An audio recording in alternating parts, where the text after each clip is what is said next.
Assalamualaikum warahmatullahi wabarakatuh. Perkenalkan, nama saya Rizky Amalia Fahadina. Saya akan mempresentasikan 1. Kata berimbuhan, 2. Kata depan, 3. Kata ulang, 4. Kata majemuk. 1. Kata depan memiliki nama lain preposisi. Kata depan yaitu kata yang memiliki posisi di depan sebelum kata benda, kata kerja, dan kata keterangan lainnya. Terutama kata depan berguna untuk menandai hubungan makna dengan kata di belakangnya. Jenis-jenis kata depan: kata dasar terdiri dari di, dengan, ke, oleh, pada, sampai, seperti, untuk, buat, bagi, akan, antara, demi, hingga, kecuali, tentang, serta, dan tanpa. Preposisi gabungan terdiri dari kepada, daripada, oleh karena itu, dengan, sejak, sampai. Kata berafiks terdiri dari bersama, beserta, menuju, menurut, sekitar, selama, seluruh, bagaikan, terhadap, melalui, dan mengenai. Aturan penulisan kata depan: 1. Kata depan di, ke, dan dari tidak disambung tetapi dipisah dengan kata di belakangnya ketika menunjukkan arah, waktu, dan tempat. 2. Aturan pisah ini dikecualikan untuk kata depan yang sudah lazim seperti kepada, daripada, dipukul, dan lain-lain. Begitu juga ketika kata depan bertemu imbuhan dari sebuah kata. 3. Ketika kata depan akan digunakan pada judul, maka penulisannya harus menggunakan huruf kecil. Fungsi kata depan.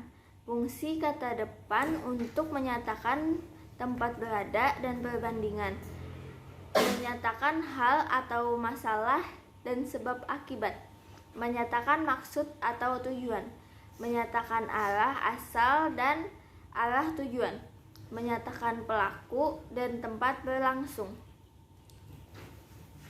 2. Kata imbuhan. Kata imbuhan adalah bunyi yang ditambahkan pada sebuah kata dasar, baik di awal, di akhir, di tengah, atau gabungan di antara ketiganya untuk membentuk kata baru sehingga berhubungan dengan kata pertama. Imbuhan berasal dari kata dasar imbuh yang artinya tambahan tidak banyak. Imbuhan mendapat sulfik atau akhiran an di akhir. Dalam bahasa Indonesia, imbuhan juga disebut sebagai afiks yang menjadi unsur penting dalam mengubah bentuk kata, jenis kata, dan maknanya. Kaidah laksana mengatakan imbuhan adalah proses mengubah leksem menjadi kata kompleks. Ia mendeskripsikan imbuhan sebagai proses atau hasil penambahan afiks atau imbuhan pada dasar. 2. Richard dalam Putrayasa. Menurut Richard, afiksasi atau pengimbuhan adalah proses pembentukan kata dengan pembubuhan afiks atau imbuhan pada bentuk dasar, baik bentuk dasar maupun kompleks. 3. Ramlan. Ramlan juga mengatakan proses afiksasi sebagai proses pembubuhan afiks atau imbuhan. Menurutnya, satu-satunya yang dibubuhkan afiks atau imbuhan disebut bentuk dasar. Kesimpulannya, pengimbuhan atau afiksasi adalah proses pembentukan kata dengan membubuhkan kata imbuhan pada kata dasar sehingga memiliki bentuk dan makna yang berbeda.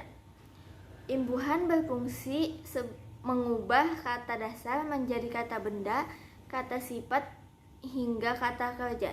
Misalnya, kata dasar batu bisa menjadi kata sifat bila mendapatkan imbuhan mem atau membatu.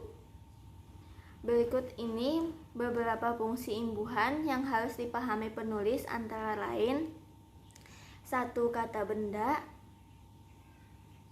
1. Membentuk kata benda. 2. Membentuk kata kerja. 3. Membentuk kata sifat. 4. Membentuk kata bilangan. 5. Membentuk kata keterangan. Yang ketiga, kata ulang. Dwipurwa atau kata ulang sebagian. Reduplikasi atas suku kata awal. Vokal dari suku kata awal mengalami pelemahan. Contoh: tetangga, leluhur, leluasa. Dwilingga salin suara atau berubah bunyi. Reduplikasi atas seluruh bentuk dasar yang salah satunya mengalami perubahan suara pada suatu fonem atau lebih. Contoh: gerak-gerik, sayur-mayur. Kata ulang berimbuhan. Reduplikasi dengan mendapat imbuhan baik pada lingga pertama maupun pada lingga kedua. Contoh: bermain-main, tarik-menarik. Kata ulang semu, kata yang sebenarnya merupakan kata dasar dan bukan hasil pengulangan atau reduplikasi. Contoh: laba-laba, ubur-ubur, undur-undur, kupu-kupu, empek-empek. Pengulangan kata bilangan. 1. Pengulangan kata satu menjadi satu-satu memberi makna satu demi satu. Misalnya, peserta ujian masuk ke ruangan itu satu-satu. 2. Pengulangan kata dengan tambahan akhirannya memberi makna hanya satu itu. Misalnya, ini anak saya satu-satunya. 3. Pengulangan kata dua-dua, tiga-tiga, dan seterusnya memberi pengertian sekaligus dua, tiga, dan sampai tersebut. Misalnya, jangan masuk dua-dua karena pintu itu tidak lebar. 4. Bentuk perulangan berpuluh-puluh, beratus-ratus, beribu-ribu, dan sebagainya. Menyatakan makna kelipatan 10, 100, 1000, dan sebagainya. Misalnya, beribu-ribu orang yang mati dalam peperangan itu. 5. Bentuk pengulangan kata bilangan dengan awalan ber saat ini sering diganti dengan bentukan dengan akhiran an. Misalnya, berpuluh-puluh menjadi puluhan. Menentukan bentuk dasar atau komponen pokok kata ulang maupun sebaliknya tidaklah mudah. Namun, kita dapat mengikuti pedoman berikut. Pada umumnya, pengulangan tidak mengubah kelas atau jenis kata.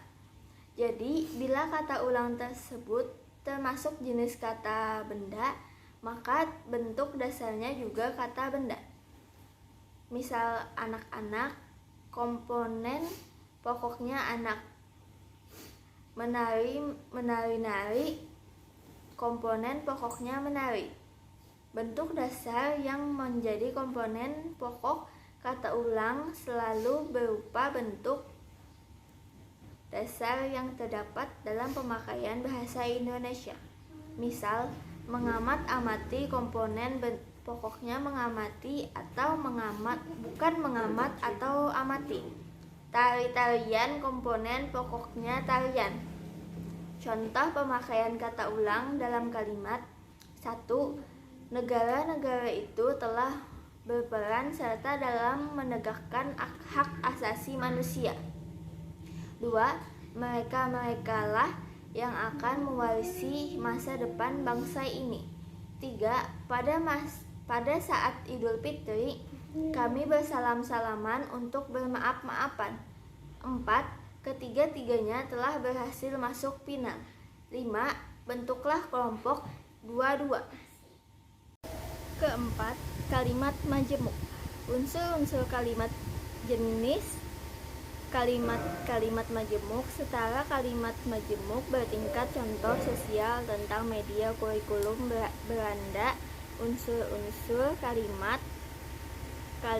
terbentuk dari beberapa unsur. Unsur-unsur tersebut adalah subjek atau S, predikat atau P, objek atau O, dan keterangan atau K. Subjek adalah orang atau pelaku yang melakukan suatu pekerjaan atau perbuatan. Predikat adalah pekerjaan atau perbuatan yang dilakukan oleh subjek.